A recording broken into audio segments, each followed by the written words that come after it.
Welcome back to the Torque Test channel. This is episode 17, introducing Aircat's latest and supposedly greatest half-inch impact wrench, the 1178 VXL Vibrotherm. This thing sort of promises the world more power, more balance, less vibration, and increased tool life, all while being shorter than the previous models. We're going to test that and stick around to the end because one of those things this impact ultimately falls very short of. On this channel we test modern power tools versus old school torque ratings. Essentially, assuming your father's impact wrench made an honest 450 foot-pounds, what do modern impacts really make compared to that? Manufacturers admit there's really no way to compare torque ratings, so in a world where brands are now advertising 1,715 foot-pounds on a half-inch impact, this is our attempt at leveling the playing field. It won't disprove the brand's ratings, but it will allow us to actually compare power levels across brands for the first time. If you're curious how this testing rig was made or the airlines, fittings, and pressure we use, please see episode 1 where that's discussed.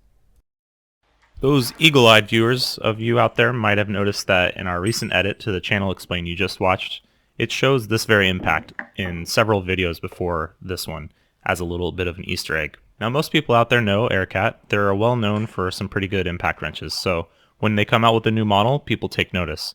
In this case, Aircat came out with an entire line, the Vibrotherm line. So what is Vibrotherm? Even the company's explanation video I think mixes some things up and focuses on the wrong details. But the goal is to basically make the jiggly bits inside the hammer case less jiggly. They do this in a few ways, starting with the hammers. They feature a pinless design, which they don't really show you in the marketing material, but if you look at the parts breakdown... Oh wait, what are those? These are, let's see... pins. So it does have pins. But in all seriousness, they act more like locating pins on this impact. The pins that they're talking about removing are the ones that most jumbo and twin hammer assemblies use. Through pins that go through the hammer cage and interact with the spinning dogs or hammers. Aircat's design eliminates this, and they have what appear to be wings on the hammers that perform this function, which complicates the forging and machining process and I'm sure adds to the cost. The next thing they do in reducing the jiggliness of this tool is making a connection point between the rotor spline and the anvil. Now they aren't literally connecting these two as they perform different functions and spin at different rotation speeds, but it provides an alignment. It stops it from moving this way and that way. Then the other thing they do is they add this end plate that acts as a shim, which is somewhat common. So these two things added together keeps it from moving side to side and back and forth. And you'll notice this sometimes on some impact wrench models. They sort of buck you around and push back on you more than others. So that's the goal of this tool, to eliminate most of that. But how does that translate into power? Well, outside the increased mass of the hammer, we're not really sure yet. Aircat advertises 950 foot-pounds max and 1300 foot-pounds of loosening, which is basically their nut busting. These stats are marginally more than the Aircat 1150 killer torque we tested in episode 4, which is 900 and 1295, oddly, and actually the exact same specs as their also popular 1250K model. What really drives home how odd these specs are is that the 1150 is 7.5 inches long, and the 1250K is 8.25 inches long, and this 1178 VXL Vibrotherm is only 6.4 inches long, or an inch to 2 inches shorter than either of those. We likely won't get to the bottom of that bird's nest of contradicting data until we test a 1250K, which a viewer has recently generously sent to us, so we'll try to do that soon. But until then, let's see if this more than 1 inch shorter Vibrotherm somehow makes more power than the 1150 killer torque, which is also a twin hammer style impact. For reference, the 1150 usually goes for $150 to $160, and this new Vibrotherm goes for around $200. We bought this one at $204, which is usually the same price, or maybe $5 to $10 less than the 1250K we were just mentioning. Here's the first of 3 different tests. 5-second forward working torque. The 1150 will be shown first, and then the Vibrotherm.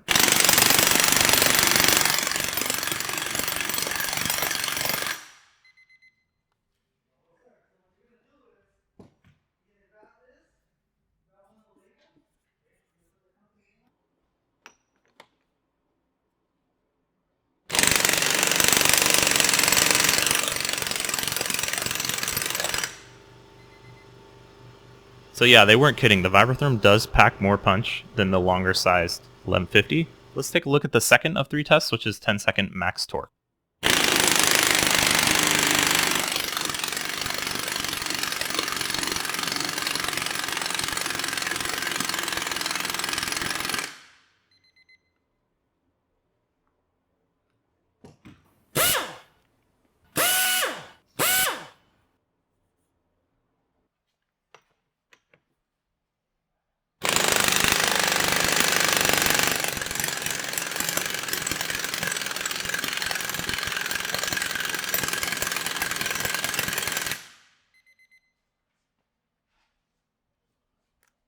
pretty impressive. Now we're up 100 foot-pounds up on the 1150.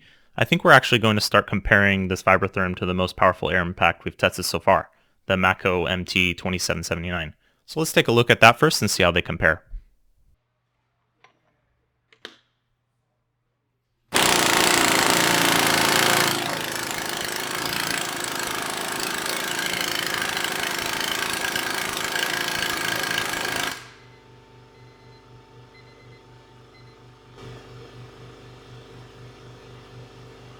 So yeah, admittedly still around 90-95 foot-pounds down on the Mako, but that's still impressive. Plus, if you watch this channel, you know Mako guns don't really up the ante a whole lot more in our last 15-second test at higher pressures. They sort of make everything in the first 10 seconds. So I think this Vibrotherm really has a shot.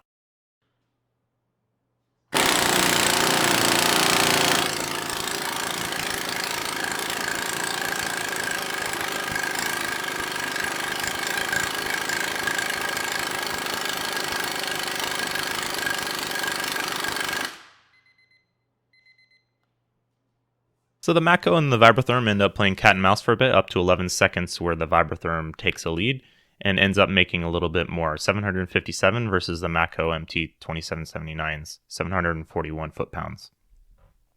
This makes the Vibrotherm the most powerful air impact we've tested yet, which is impressive given its length. Let's see how it does against the most powerful impact we've tested overall, which is the Milwaukee High Torque.